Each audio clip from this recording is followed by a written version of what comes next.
अस्सलाम वालेकुम जी। आज आप लोगों के लिए बना रहे हैं आप ही की रिक्वेस्ट पर डेट स्वीट यानी कि खजूर की मिठाई। काफ़ी दफ़ा रिक्वेस्ट की गई थी, चीज़ें आपको दिखा रहे हैं। यहाँ पर आप देख रहे हैं ये खजूर है, ये ड्राई वाली नहीं है, ये सॉफ्ट है जिसमें से आपने इसके सीड्स निकाले हैं और देख लें जितना बारीक आप इसे काट सकते हैं आप काट लेंगे। तो ये होगी हमारी खजूर सॉफ्ट वाली। बीच में जाएगा milk powder, full fat milk powder. मैं नीडो का इस्तेमाल करती हूँ जो नेस्ले कंपनी का है, आपको जो मिल जाए आसानी से वो डाल लें, लेकिन फुल फैट होना चाहिए। बीच में जाएगा डेसिकेटेड कोकोनट यानी कि खोपरे का बुरादा, ये आपको बहुत आसानी से पैकेट्स में मिल जाता है। और बीच में जाएगा इसमें कंडेंस्ड मिल्क, उसको थोड़ा सा मीठा करने के लिए, that's thick sweetened condensed milk है। रेजन्स जा रहे हैं बीच में यानी कि किशमिश, और जो बीच में नट्स हैं आप अपनी पसंद के भी डाल सकते हैं। मैं डाल रही हूँ पिस्ते यानी कि पिस्ताशियोज, आमंड्स यानी कि बादाम, चारों मगज दैट्स मेलन सीड्स। मक्खन जा रहा है बीच में यानी कि बटर, मैं सॉल्टेड इस्तेमाल कर रही हूँ। थोड़ा सा जो होता है कॉम्बिनेशन होता है मीठे और नमकीन का, ज़रा अच्छा लगता है। बीच में जाएगा इसमें इलायची powder that's green cardamom powder.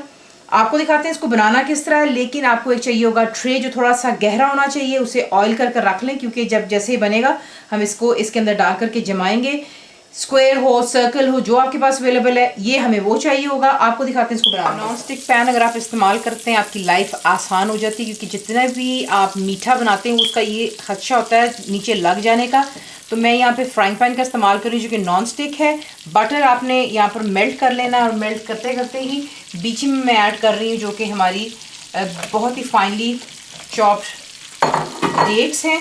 और इसे आपने मीडियम पे रखकर तब तक को करना है जब तक आप देखेंगे कि लो टू मीडियम पे रखकर को कीजिएगा। सॉरी, उसमें ये है कि ज़रा जो अभी आप देख रहे हैं कितना सख्त है, ये बिल्कुल सॉफ्ट हो जाना चाहिए और इसको कम्प्लीटली एक किस्म का डिज़ोल्व हो जाना चाहिए मक्खन के साथ में।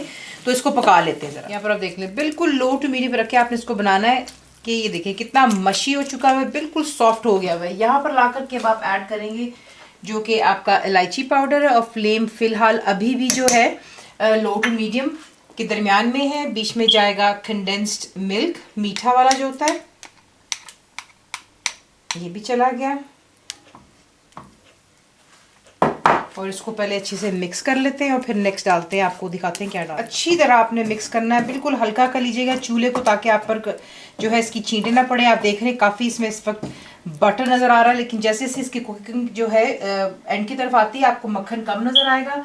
उसके बाद आप बीच में ऐड करेंगे जो कि खुश्क दूध है, और इसे भी अच्छी तरह यहाँ पर अब आप कर लें मिक्स। और चूल्हे को प्लीज़ मेक श्योर कीजिएगा लो टू मीडियम पे रखें, ज़्यादा हाई मत कीजिएगा।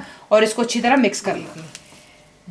जो मिल्क पाउडर डालने के बाद आपने इसको बिल्कुल लो टू मीडियम पे रखने से मैंने आपसे कहा है कि चमचा हिलाते रहेंगे। नॉन स्टिक का फ़ायदा होता है, देख लें कि नीचे लगता नहीं है। और ये है कि आपने सिर्फ इसको 2 से 3 मिनट के लिए अच्छी तरह यहाँ पे चमचा हिलाते हुए इसको पका लेना है, ताकि जो दूध बीच में खुश्क डाला है उसका कच्चापन बीच में से ख़त्म हो जाए और जो है ये बिल्कुल एक जान होता है। और देखें जितना भी मक्खन था या घी जिसमें भी आप बना रहे हैं वो कम्प्लीटली उसने उसको अब्जॉर्ब कर लिया हुआ है। यहाँ पर आप ऐड करेंगे जो कि आपके जितने भी नट्स हैं, रेजन्स हैं, रेजन्स चले गए, ये चले गए बीच में बादाम,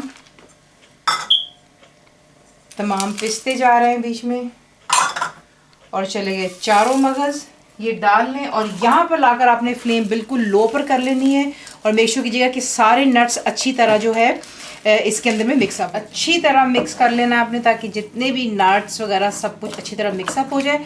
अब हम जो है इसको आपको दिखाते हैं कि इसको किस तरीके से आपने कहाँ पे इसको ग्रीस ट्रे है, आप उसके अंदर एक अच्छी तय लगा लें डेसिकेट कोकोनट की, साइडों पर भी लगा लें और इसकी बेस पर भी।